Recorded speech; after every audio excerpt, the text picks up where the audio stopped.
podcasting from Fort Greene Park in Brooklyn, New York. This is the Brooklyn Baritone Podcast.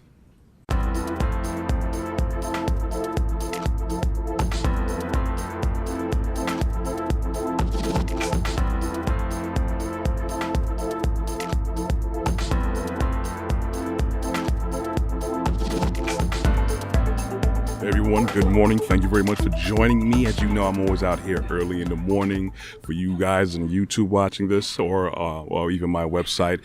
For you guys in podcast land, well, you can hear the barking of the dogs and the chirping of the birds out here, and it's a very nice day. A lot of people are outside. Anyways, my original intent for this episode was to talk about common sense and compassion. Those are two very strong things. I'm still going to get to that at another date. But as I was thinking, going through my mental notes, I felt more moved to talk about willpower and the lack thereof, and also the abundance thereof. So I'm going to start about a story with the abundance thereof. One of my favorite movies, I know a lot of people like to watch these series too, is Rocky, especially the first two. First 2 or 3 is cool. Where we have these two characters patterned off of Muhammad Ali and one of his other opponents. I can't remember the gentleman's name, but basically the Rocky character was based off of that person, where Apollo Creed was patterned after Muhammad Ali. Well, we all know that Rocky has, a head of stone and a heart of gold.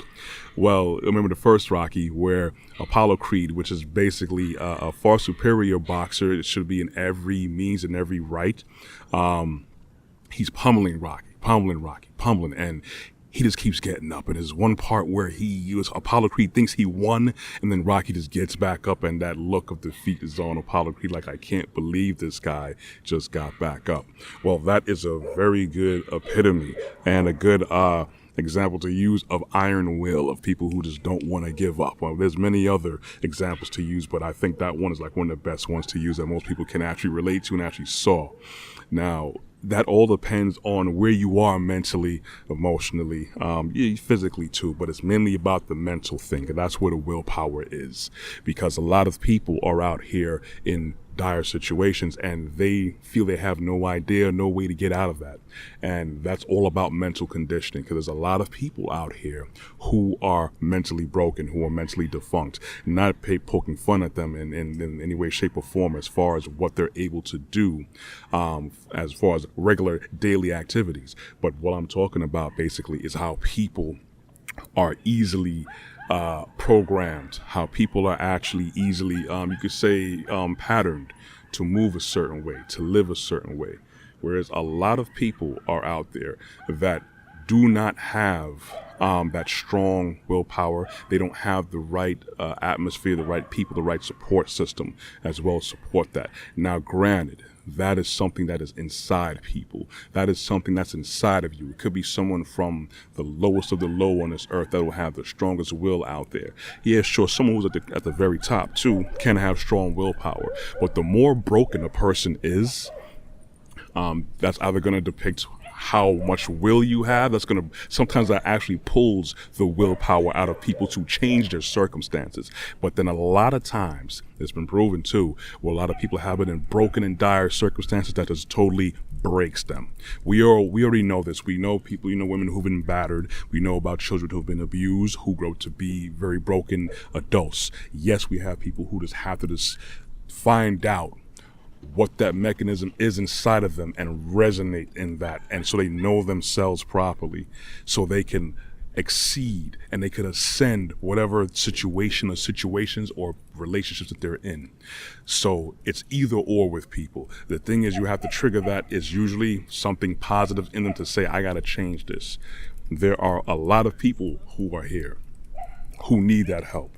We have, individuals that we know historically, a lot of evidence out there of people who have been broken through abuse, but then we also have to take in consideration there are peoples who have been broken by abuse. It's always about a double-edged sword that I'm talking about with the state of many, you say, colored people of this world, based on the slave trade and European colonization of many places, where many people of color are broken. There are people who are strong that refuse to accept how society treats them, to define who they are. But then there are people who just totally accept it. They know that they're in a broken place basically, you could say a sunken place from that movie Get Out.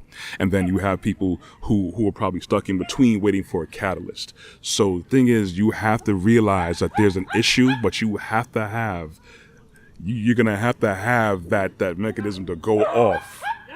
Well, I'm having a whole lot of extra help here on this podcast here with these the dogs and their owners. But anyways, going back to willpower, we have to understand that we have to make sure that we are trying to help other people as much as we possibly can to have proper willpower. You know, it's all about free will. It's all about free will and what you resign yourself to.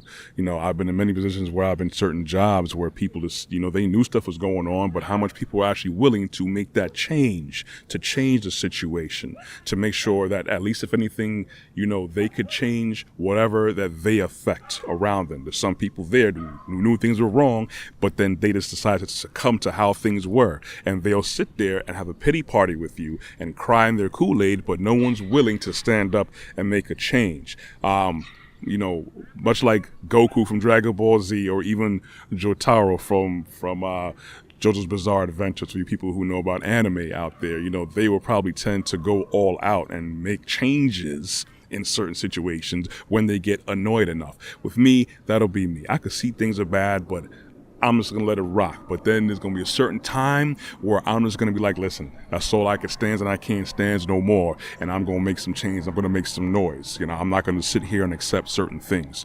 But everybody is different. Many people have different goals. Many people have different upbringings. Many people have different strengths and weaknesses. But we have to make sure that we are helping people to have a proper will, to live a proper life for themselves and for people around them. It goes hand in hand with how you treat people, how you react to people, what kind of energies you're putting out there. Have to make sure you resonate the proper frequencies to attract people to be the best version of themselves. Make sure you have that willpower in check. Make sure that you're not broken ways you're not supposed to. Sometimes that person that's going to spark change is probably you. So sometimes you may not have to wait for someone else to do it. You got to do it. Do what you can, read whatever books you need to, listen to Brooklyn Baritone podcast as much as you need to, and think positive things and think of what you want to do, think of things that you wanted to do and never did it yet, and think of what you need to get it done. And that's all I got. It's kind of more of a ramble, but anyways, you could always check out my content at www.brooklynbaritone.com. You can also find me on YouTube, on my YouTube channel, Brooklyn Baritone. Make sure you hit the subscribe button and the notification. I can also be found on LinkedIn under Corey Ashley. You could also find me on Instagram and Facebook. I'm also on the Google Play Store and the Apple iTunes Play Store. Make sure you guys take care. You will hear from me next week. I'm going to enjoy the rest of this day out in this park with my beautiful canine counterparts out here. Walk good, be blessed, everyone. I'm out.